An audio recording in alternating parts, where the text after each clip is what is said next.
And with that Frank's hearing request, there's some new information that is being requested as well. Geofencing data. Apparently, Yeah.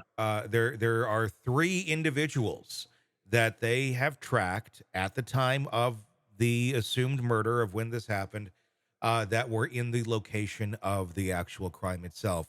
None of which are Richard Allen. Who are those people? We don't know the answer to that question, but there actually is data that shows us who these people are. That is known behind the scenes. Why have we not talked to these people? Why are these people?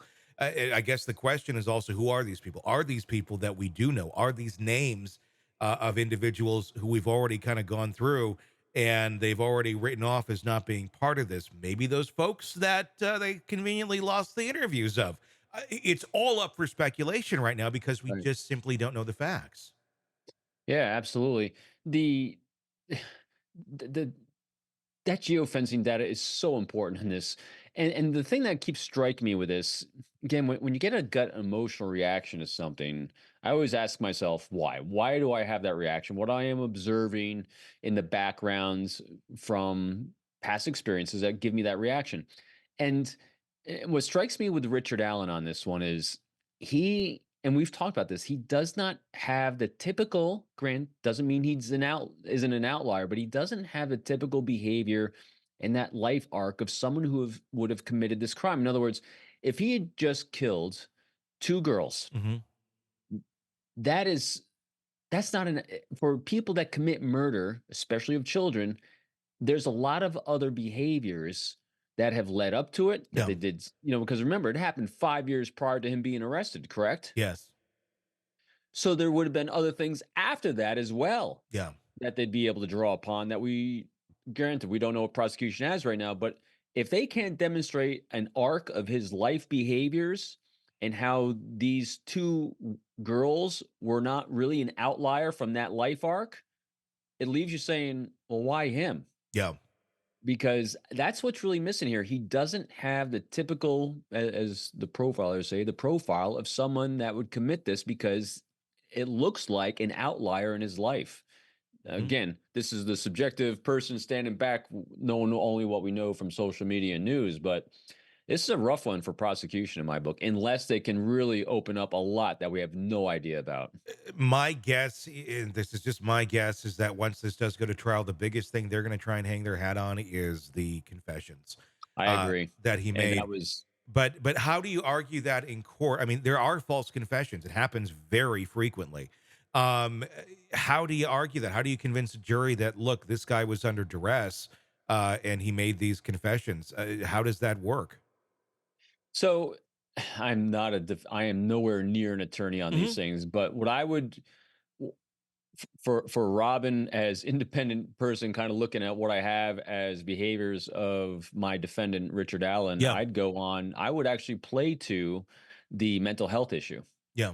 I would play to depression. I would play to, not being in his right mind. I mean, who knows? But I think the fact that we have some granularity of knowledge of some mental health challenges that many people have. Hmm. We can actually I would, if I was defense, kind of hang my hat on, hey, in a moment of sadness, in a moment of depression, you know, he's hypothesizing, he's doing X, Y, and Z, when it comes to the sadness that it induced in, a memory from childhood, a childhood trauma it triggered. I mean, there's a lot of things I think defense can do with one, if that's their only data point that prosecution has, that Yeah. is one data point alone. And when you can tie it to a mental health challenge, and then you have a life behavior arc that is inconsistent with murdering two children. Hmm. I mean, that's the route I would go. Yeah. Again, and none of it is consistent with his behavior. I mean, and not Doesn't that seem to there's, be. it just, it doesn't make a lot of sense. None of it makes sense. So it'll be No. very interesting to see where they try to go with this and what they try to argue because I mean, either way, he's got the card. It's like he won at Monopoly. He got chance. He has the essentially get out of jail free card, or at least get a new trial card at the very least if he is found guilty. I know it's going to be interesting to see the outcome of this when it does go to trial, supposedly coming up here. in May. Agreed. And to Alan's credit, I think he's very fortunate. He has seems to have a defense team that is equally as skeptical like you and I are Yeah. about what's going on, and I think they're on his side. And it doesn't seem like that they're just appointed. These are Hmm. people that are on his side that believe in his innocence, and so No, that's what you want.